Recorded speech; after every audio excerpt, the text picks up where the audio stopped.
Brown gravy soup. 3 pounds beef, 1 carrot, 1 turnip, 1 head of celery, 6 onions if small button onions, 1 if large, 3½ quarts water. Have ready some nice drippings in a frying pan. Slice the onions and fry them brown. Take them out and set them by in a covered pan to keep warm. Cut the beef into bits, 1 inch long and ½ inch thick, and fry them brown also, turning frequently lest they should burn. Chop the vegetables and put them with the meat and onions into a covered pot. Pour on the water and let all stew together for 2 hours.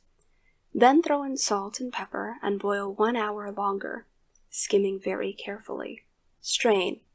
Put back over the fire. Boil up once more to make the liquid perfectly clear. Skim, and add a handful of vermicelli that has been boiled separately and drained dry. The safest plan is to put in the vermicelli after the soup is poured into the terrine. Do not stir before it goes to table. The contents of the terrine should be clear as amber. Some add ½ a glass of pale sherry.